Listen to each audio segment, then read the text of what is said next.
आप देख रहे हैं आर्यन न्यूज़। और आर्यन न्यूज़ आज ऐसे शख्स से मुखातिब कराएगी आपको, आज जो पहले पत्रकार रह चुके हैं सिवान के, वकालत भी इनका पेशा रह चुका है। और आज एटेंडम जब विधानसभा चुनाव आया तो इन्होंने अपना नामांकन दाखिल कर दिया सिवान सदर विधानसभा 105 से। आइए इनसे हम बात करते हैं क्या कारण रहा कि इन्होंने अपना नामांकन पर्चा दाखिल किया।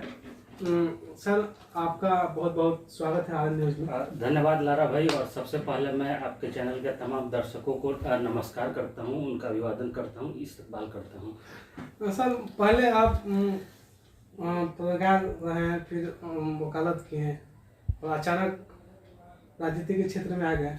देखिए, यह सही बात है कि करीब पिछले 1.5 दशकों तक मैं सिवान में सक्रिय पत्रकार के रूप में रहा हूं।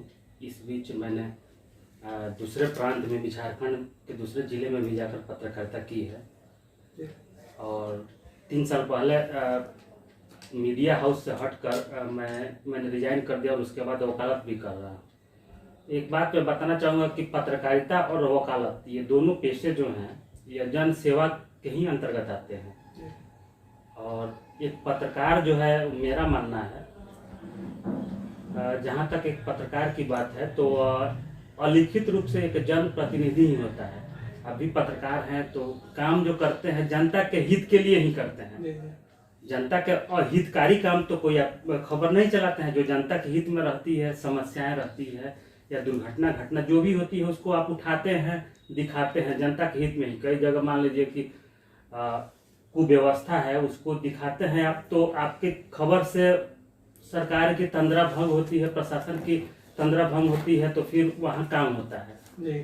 तो ये तो आप जनहित की ही बात हो गई। आप भी जनप्रतिनिधि ही हुए, लेकिन आपके पास कोई सर्टिफिकेट नहीं है। और चुनाव में जो जीत कर आता है उसके पास एक सर्टिफिकेट होता है। तो यहाँ वकालत भी वही बात है। वहाँ भी आप जो पीड़ित हैं, दबे कुचले लोग हैं, जिनके साथ अन्याय हुआ है, उनको आप जस्टिस, न्याय दिलाते हैं। तो ये दोनों चीजें जनसेवा से ही जुड़ी हुई है। तो ये भावना मेरी शुरू से रही है, क्योंकि पत्रकार बनने के लिए जब तक आपके अंदर विचार नहीं होंगे तो पत्रकारिता के पेशे में आप आ नहीं पाएंगे। और आइएगा भी, विचार टैली नहीं करेगा तो कुछ दिन बाद आप जय जय सिया राम कहकर वापस चले जाइएगा। ऐसे बहुत लोग हुए हैं जो नौकरी के रूप में पत्रकारिता को अपनाए हैं, लेकिन देखे हैं कि ये उनके बस की बात नहीं है, तो फिर चले गए हैं। तो पत्रकारिता एक जुनून है, एक शौक है, और जन सेवा की जो मादा रखते हैं उन्हीं के लिए है। तो करीब 1.5 दशकों तक काम करने के बाद मुझे लगा कि अभी अब वर्तमान में जो बिहार की राजनीति है, उसकी जो दशा दिशा है, आप देखिएगा कि कहीं से सही नहीं है। ऐसा कोई भी राजनीतिक दल नहीं है जिसको आप, एक पत्रकार होने के साथ आप एक नागरिक भी हैं, तो आप उसका चयन करके किसी का समर्थन करें। मुझे भी यही लगा कि यहाँ कुव्यवस्था जो है, अव्यवस्था है, प्रशासन की लालफिताशाही है, हर जगह सरकारी महकमे में रिश्वतखोरी, कमीशनखोरी का बाजार है, लूटपाट हर जगह मचा हुआ है। तो इसको ठीक करने के लिए आपको जमीनी स्तर से काम करना पड़ेगा। और एक पत्रकार और वकील के रूप में यह संभव नहीं था। उसके लिए लिखित रूप से जनप्रतिनिधि बनना आवश्यक है।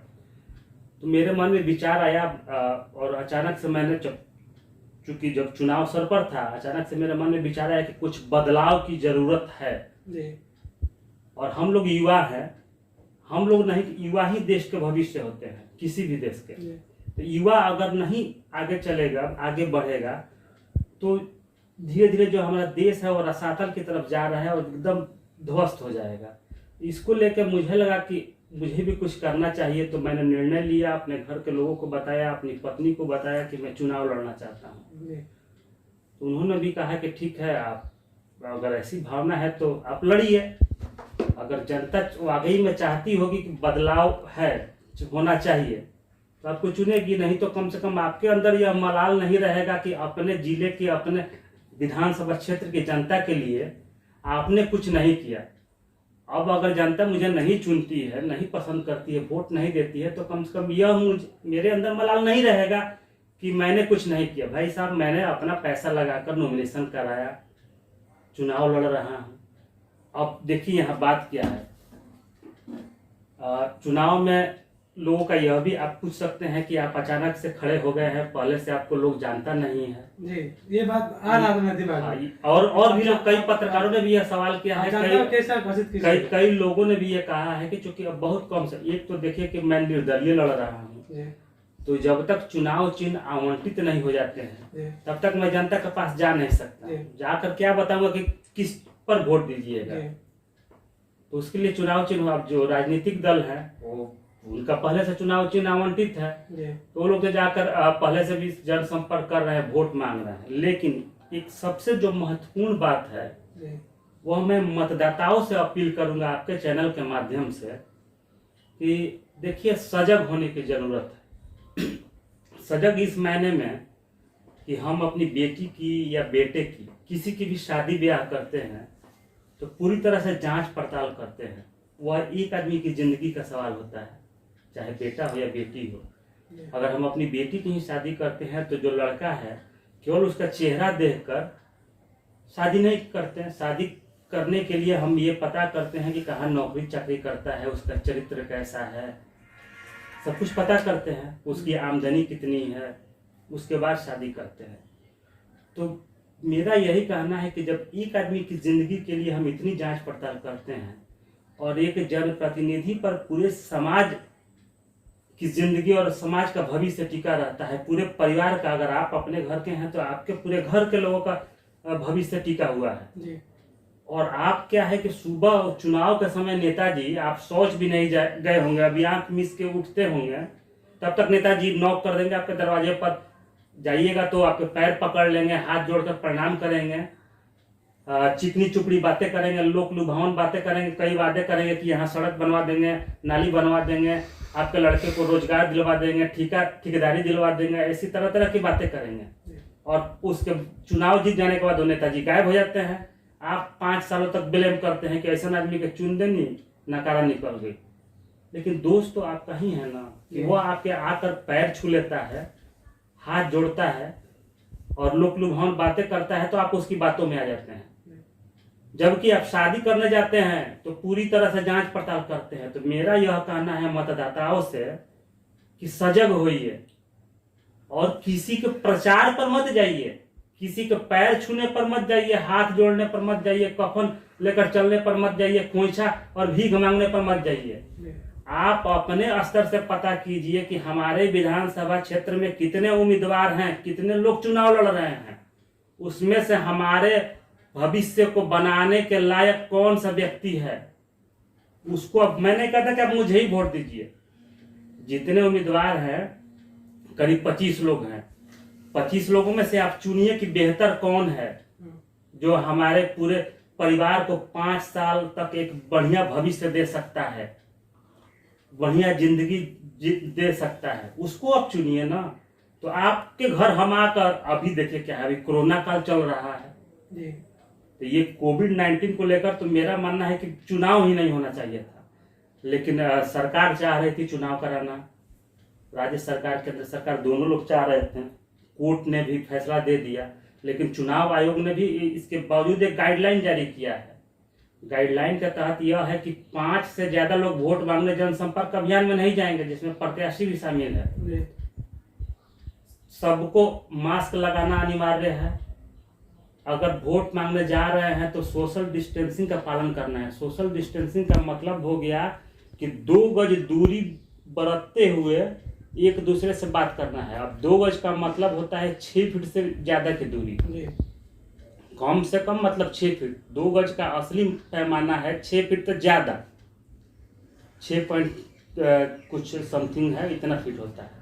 लेकिन कम से कम 6 फीट की दूरी पे बात करना है। लेकिन देखिए ना, अब उसमें किसी को टच नहीं करना है, लेकिन हम आपके दरवाजे पे आकर आपके पास आपका पैर पकड़ लेते हैं, हाथ पकड़ लेते हैं, आपसे शेक हैंड करते हैं, सट कर बात करते हैं, और हम 10 जगह जा रहे हैं। क्योंकि चुनाव हम लड़ रहे हैं, 10 जगह जा रहे हैं। हो सकता है कि हम कहीं से कोरोना पॉजिटिव हो गए, तो वोट मांगने के चक्कर में अपने स्वार्थ के लिए आपको भी हम पॉजिटिव कर दिए। और ये कोई नहीं, पर ये जो जनप्रतिनिधि हैं पहले से बने हुए हैं, ये लोग खुलेआम कर रहे हैं। 5 आदमी के बजाय 20 आदमी, 50 आदमी। अभी देखिए ना, नॉमिनेशन में भी था कि मैक्सिमम 100 आदमी को लेकर जाना था, अंदर 2 लोग ही जाएंगे। लेकिन यहाँ क्या है, यहाँ शक्ति प्रदर्शन करना है, लोगों को दिखावा करना है। हजारों की संख्या में लेकर गए हैं लोग, सभी लोगों पर FIR हुआ है। आदर्श आचार संहिता और कोविड-19 का जो एक्ट है उसके उल्लंघन का सभी पर मामला दर्ज हुआ है। लेकिन सवाल यह है कि ये सब जो मुकदमे दर्ज होते हैं यह केवल औपचारिकता बस होती है। सख्ती से अगर कार्रवाई हो जाए तो ऐसे लोग को सबक मिल जाएगा। अब देखिए कि इस बार चुनाव मैदान में आपका यह भी सवाल हो सकता है कि आप किससे आपकी लड़ाई होगी। बहुत रथी महारथी लोग हैं। सही बात है। तो अब उसके लिए मैं बताऊं कि यहाँ सीवान 105 विधानसभा क्षेत्र में देखिए कि जो यहाँ के निवर्तमान विधायक रहे हैं, 3 बार से विधायक रहे हैं, व्यासदेव प्रसाद, इस बार उनका टिकट पार्टी ने काट दिया है तो निर्दलीय लड़ रहे हैं। अब मैं यह कहूँगा कि पार्टी, आप सीटिंग MLA रहे हैं, 3 बार से लगातार रहे हैं, इसके बावजूद पार्टी ने आपके टिकट काट दिया तो मतलब यह है कि कहीं ना कहीं आपकी पार्टी भी आपके क्रियाकलापों और कार्यों से असंतुष्ट है। पार्टी भी मान रही है कि आप 15 वर्षों में आपने कुछ नहीं किया है तो इस बार आप जीत नहीं सकते, इसलिए उसने टिकट काट दिया। लेकिन सत्ता के लोलुपता, कुर्सी पर बने रहने की चाह, इच्छा आप पर इस कदर हावी है कि अब आपका न उम्र चुनाव लड़ने की गवाही दे रहा है, न शरीर और न स्वास्थ्य, इसके बावजूद भी आप निर्दलीय चुनाव लड़ रहे हैं। तो यह क्या संदेश जनता के सामने, तो यह स्पष्ट जा रहा है कि देखिए किस तरह के लोभ और लालची इंसान हैं। उसी तरह आप दूसरे दल में जाइए, 15 साल उन्होंने भी राज किया है, उनकी भी उम्र है, आप उनका अफिडेविट लेकर देखिएगा तो 70 वर्ष से ज़्यादा की उम्र हो चुकी है। जबकि नौकरी में लोग 60 वर्ष के बाद रिटायर कर जाते हैं, रिटायरमेंट हो जाता है ना। आपके घर भी कोई नौकरी करता होगा, हमारे भी पिताजी सरकारी नौकरी में थे, 60 वर्ष के बाद रिटायरमेंट हो जाता है। सरकार कहती है कि भाई घर, अब आपकी उम्र हो गई, अब घर बैठकर आराम कीजिए, परिवार के साथ जिंदगी व्यतीत कीजिए, कब ऊपर से बुलावा आ जाए कोई नहीं जानता है। लेकिन आपके पास क्या है, आप 70 वर्ष से भी ज़्यादा की उम्र हो गई है, ठीक से चला नहीं जा रहा है, बोला नहीं जा रहा है, लेकिन चुनाव लड़ने के लिए आप एकदम लगातार ये कर रहे हैं और विकास आपने कुछ किया नहीं है। पिछले 15 वर्षों में 2 लोग ये विधायक जो रहे हैं, 15 वर्ष ये रहे हैं, 15 वर्ष ये रहे हैं। अब देखिए आप युवा हैं तो मैं बताऊंगा कि युवाओं के लिए, और खासकर ये दोनों लोग, बहुत से कम लोगों को जानकारी होगी, ये दोनों लोग यूनिवर्सिटी के एम्प्लॉय रहे हैं। हम लोग यहाँ सीवान जिले में जो भी कॉलेज है, चाहे वो लड़कों का कॉलेज हो या लड़कियों का कॉलेज हो, ये सभी कॉलेज जयप्रकाश विश्वविद्यालय छपरा के अधीन आते हैं। तो ग्रेजुएशन अगर आप कीजिएगा, कॉलेज में ग्रेजुएशन की ही पढ़ाई होती है, तो ग्रेजुएशन कीजिएगा तो उसका यह है फंडा कि पास कर जाइएगा तो आपका सर्टिफिकेट जो है वह यूनिवर्सिटी से मिलता है, कॉलेज में नहीं मिलता है। तो आपको यूनिवर्सिटी जाना पड़ेगा सर्टिफिकेट लेने के लिए। आप लड़के हैं तो चले भी जाइएगा, सोचिए कि हमारे घर की बहन बेटियां भी जो ग्रेजुएशन कर रही हैं उनको कितनी दिक्कत होती है।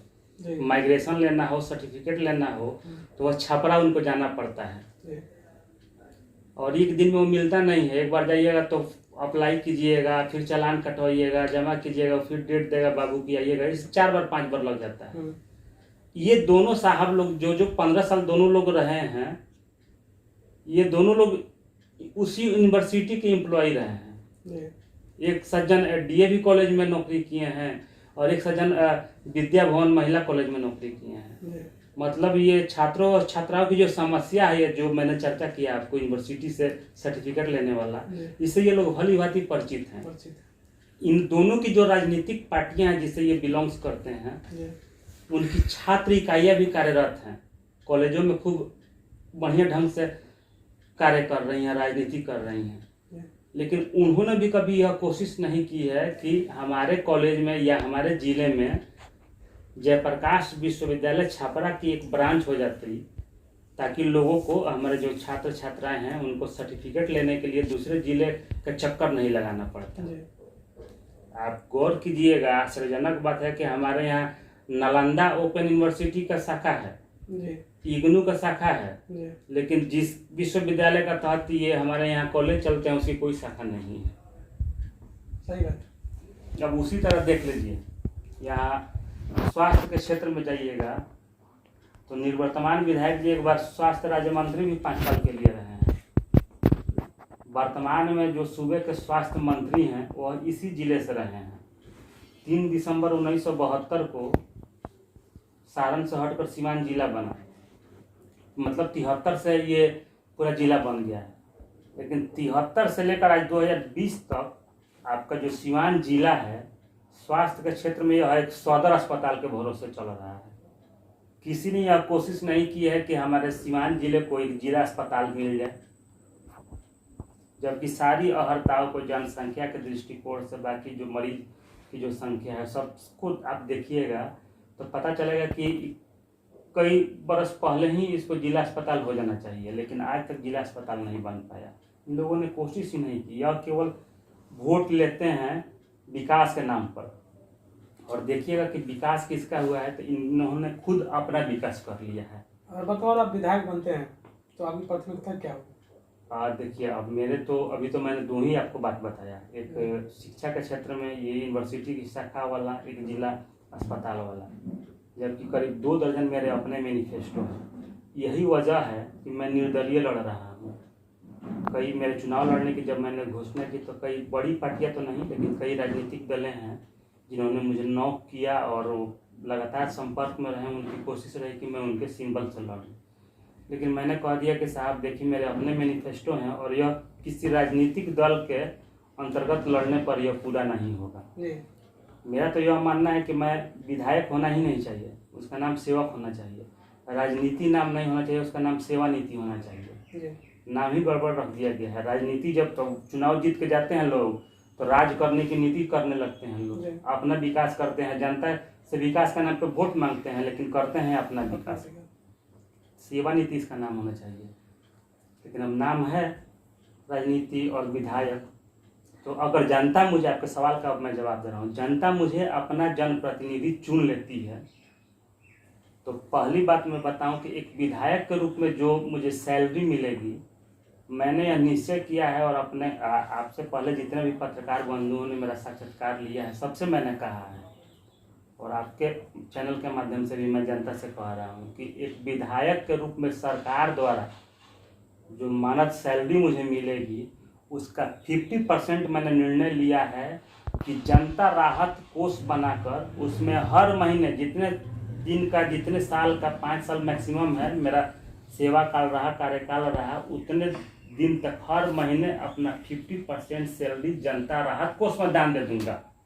50% इसलिए रख रहा हूँ ताकि मेरे भी परिवार हैं, बीवी बच्चे हैं, उनके दाल रोटी और कपड़ा लत्ते का, जीवन यापन का सहारा हो सके।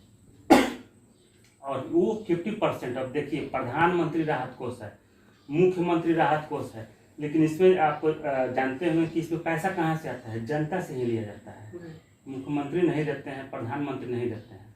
आप तो जीरा देश से ताल्लुकात रखते हैं, तो देश रत्न हमारे देश के प्रथम राष्ट्रपति डॉक्टर राजेंद्र प्रसाद का वो पैतृक गांव रहा है और वो पहले राष्ट्रपति थे जो सैलरी में केवल 1 रुपया लेते थे, अपना बाकी सारा सैलरी वो डोनेट कर देते थे। तो लाल बहादुर शास्त्री भी प्रधानमंत्री रहे हैं, वो भी इन सब उन्होंने, उनको कार की जरूरत थी। आज देखिए कि प्रधानमंत्री के लिए अमेरिकी राष्ट्रपति के समतुल्य कार आ जाता है, इतनी महंगे महंगी लग्जरी गाड़ियां आ जाती हैं। और लाल बहादुर शास्त्री को कार लेना था तो उन्होंने पीएनबी बैंक से लोन पर लिया था, जबकि प्रधानमंत्री थे चाहते तो कार मंगवा लेते, जो भी बड़ी कार रहती वो आ जाती, लेकिन उन्होंने अपने पैसे से लोन लेकर खरीदा था। तो वैसे लोग के विचारों से मैं अपना, मेरा विचार मेल खाता है, वो लोग मेरे आदर्श हैं। तो यही देखकर मैंने कहा है कि मैं 50% अपनी सैलरी जनहित में दे दूंगा, जनता राहत कोष बनाकर। और उस जनता राहत कोष से हमारे क्षेत्र के विधायक बनने के बाद जो हमको फंड मिलेगा वो तो सब चलेगा ही, लेकिन अपना व्यक्तिगत जो मेरा ये सैलरी व्यक्तिगत खर्चे के लिए होता है उसका 50% मैं डोनेट दूंगा हर महीने। और जो क्षेत्र की जनता है, मान लीजिए किसी को रोजगार के लिए रिक्शा खरीदना है, किसी को रोजगार करने के लिए सिलाई मशीन खरीदना है, किसी को अंडा ही बेचना है, लेकिन उसके पास पूंजी नहीं है, वो मेरे क्षेत्र की जनता है तो आएगा, अपनी समस्या बताएगा। किसी की बेटी की शादी करनी है, रुपया पैसा नहीं मिल रहा है, तो आएगा, हम कहें कि साहब ये उसको जितनी सहायता होगी वो सहायता दी जाएगी। जो नॉन रिफंडेबल ये नहीं है कि उसे कहेंगे फिर वापस करना, ये कुछ नहीं, ये करना है। अब रही बात की और विकास के क्या आप काम कीजिएगा, तो मेरी सबसे पहली प्राथमिकता होगी, अगर जनता मुझे चुनती है तो स्वास्थ्य के क्षेत्र में सबसे पहले तो मैं यहाँ सदर अस्पताल को जिला अस्पताल बना दूंगा। इसके अलावा मेरी यह अपना सोच है और मेरे मैनिफेस्टो में है कि पंचायत स्तर पर प्रसव केंद्र की स्थापना, पंचायत स्तर पर ब्लड बैंक की स्थापना, और हर एक पंचायत में एक एक एम्बुलेंस हो। आप देखिएगा पत्रकार हैं, कई जगह घटना दुर्घटना हो जाती है, सड़क दुर्घटना ही हो जाती है, मरीज को वहाँ PHC में ले जाया जाता है, लेकिन वहाँ डॉक्टर कहते हैं इसकी खून गिर गया है, ज़्यादा खून चढ़ाने की आवश्यकता है, PHC में खून मिलता नहीं है तो वो लोग रेफर कर देते हैं। अब दूरी ज़्यादा हो गई, रास्ते में आते आते उसको सही इलाज नहीं मिल पाया, ब्लड नहीं मिल पाया, जान चली जाती है।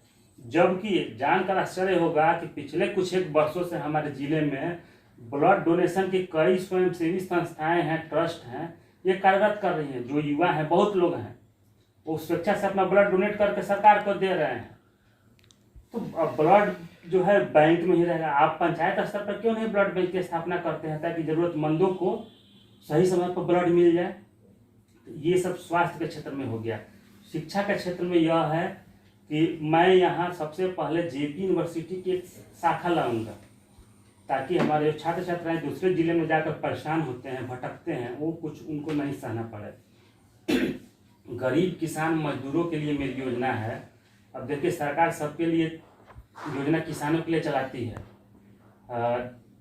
आपको न्यूनतम दर पर अनुदानित मूल्य पर खाद बीज का वितरण है, लेकिन आप खबर बनाए होंगे, देखे होंगे कि किसान रो रहा है, कहेगा कि हम गेहूं का बीज लिए थे, सरकार द्वारा उच्चतम क्वालिटी का बताया गया था, लेकिन जब हम इसका रोपनी किए, आज फसल निकला है तो इसमें एक भी बलिया ही नहीं है, दाना नहीं निकला। ऐसी काफी है ना। फसल बीमा योजना भी सरकार ने कहा है कि अगर किसी फसल की क्षति होती है तो उसको बीमा योजना का था तो उसको दिया जाएगा, लेकिन वो कहाँ इम्प्लीमेंट कहाँ हो पाता है। किसान चक्कर लगाता है फसल बीमा मुआवजा के लिए, लेकिन वो मिल नहीं पाता है, और जो निर्धारित राशि है उससे भी कम उसमें बिचौलिए हैं, कमीशनखोरी है, रिश्वतखोरी है। अब बहुत समय किसान इसलिए आत्महत्या कर रहे हैं, मर रहे हैं। तो मैं नहीं कहता कि मैं कुछ ऐसा योजना ला दूंगा विधायक बनने के बाद, लेकिन एक विधायक बनने के बाद मेरा कर्तव्य है कि मैं अपने क्षेत्र के जितने भी जो किसान हैं उनके पास जाकर उनसे पूछ तो सकता हूँ कि साहब आपको कौन सा बीज मिला है, आपने सरकारी जो बीज लिया है वह बढ़िया है कि नहीं, फसल उससे आया है कि नहीं, अगर आपके फसल की क्षति हुई है तो उसका मुआवजा मिला है कि नहीं मिला है तो दिलवाने का काम करूँगा।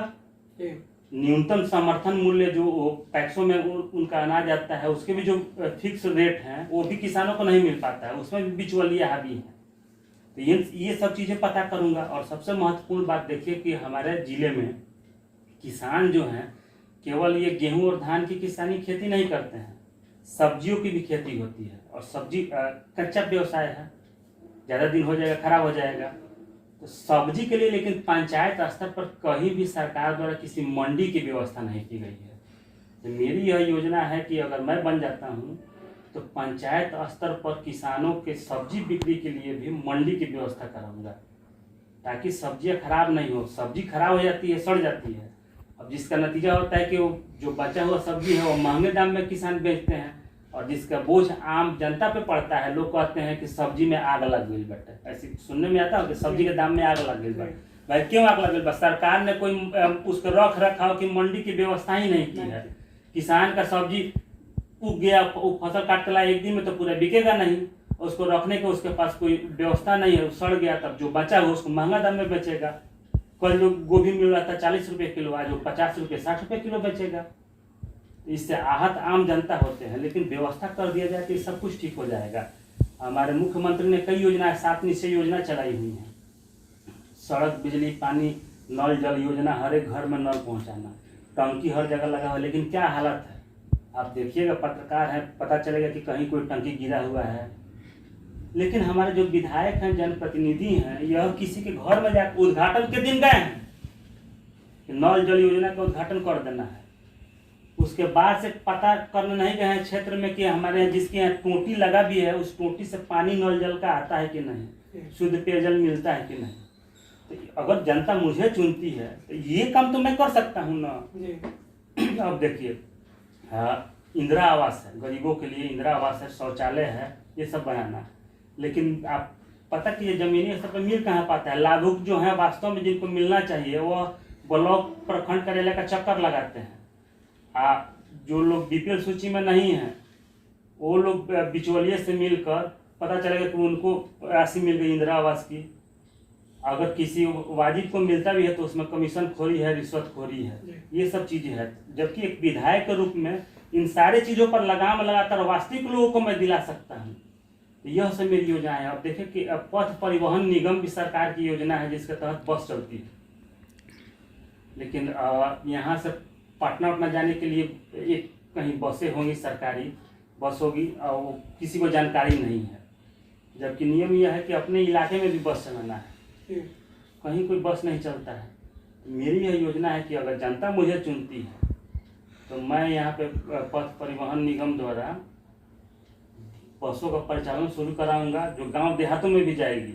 और उसमें जो आधी आबादी कहा जाता है, महिलाओं के आरक्षण की बात तो हर सरकारें कहती है, लेकिन धरातल पर कुछ नहीं है।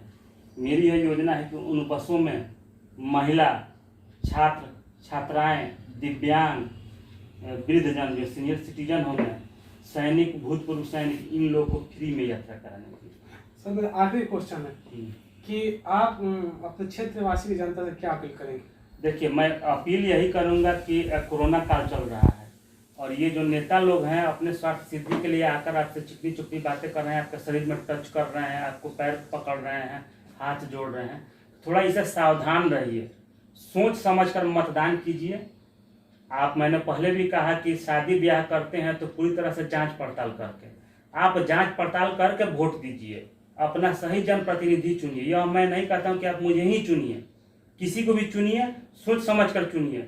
और अगर आपको लगता है कि बदलाव होना चाहिए, अभी 3 लोग जो चुनाव मैदान में हैं, ये तीनों लोग, 2 लोग जो एक ही पार्टी से एक को निकाल दिया गया तो निर्दलीय लड़ रहे हैं, दूसरे जो सांसद थे वो अब इस पर विधायक का लड़ रहे हैं, जबकि सांसद का टिकट काट दिया गया तो कहीं ना कहीं यह साबित हुआ तो नकारा है, तभी उनका टिकट कटा। एक जो सज्जन दूसरे दल के हैं वह इस दल में उस दल में अपना चुनाव टिकट लेने के लिए, जीतने के लिए लगातार वृद्ध हो गए हैं, उनको घर में परिवार के साथ आराम करना चाहिए। तो ऐसे स्वार्थी लोगों से बचिए। किसी ने कोई विकास नहीं किया है पिछले 3 दशकों में। देखिएगा तो एक पूर्व के सांसद हुआ करते थे जो अभी जेल में है, मैं नाम नहीं ले रहा हूँ, लेकिन विकास के कुछ काम उन्हीं के द्वारा किए गए हैं। जिले में ब्लड बैंक बना हुआ है, सदर अस्पताल की कुछ बिल्डिंगें बनी हुई है, टाउन हॉल बना हुआ है, इंडोर स्टेडियम बना हुआ है, राजेंद्र स्टेडियम बना हुआ है, विद्या भवन कॉलेज बना हुआ है, सब उनका किया हुआ है। उसके बाद जाइएगा तो जिले में कहीं भी जमीनी स्तर पर विकास के कोई काम नहीं हुए हैं। शहर विकसित हो गया है तो आप देखिएगा कि मॉल बने हुए हैं, शॉपिंग मॉल कॉम्प्लेक्स हैं, तो ये सब निजी चीज है, ये विकास का चीज नहीं है। सरकारी स्तर पर कोई विकास नहीं हुआ है। तो अगर आपको लगता है कि 3 दशक वाला ही फिर राज चाहिए, वही स्थिति चाहिए, तो हमको चुनिए, उनको वोट दीजिए। या अगर आपको लगता है कि बदलाव की जरूरत है तो एक बार मुझे भी मौका दीजिए, और जनता जनार्दन है, जो भी आपका फैसला होगा वह मान्य होगा। ठीक, आपने सुना अभिषेक श्रीवास्तव जो सिवान विधानसभा से अपना निर्दलीय नामांकन पर्चा दाखिल किए हैं। आने वाला समय बताता है कि जनता इनके जो मैनिफेस्टो है उनको चुनती है या फिर और भी लोग चुनती है। ये फैसला 10 नवंबर को आपको मिल जाएगा। आप देख रहे हैं RN न्यूज़।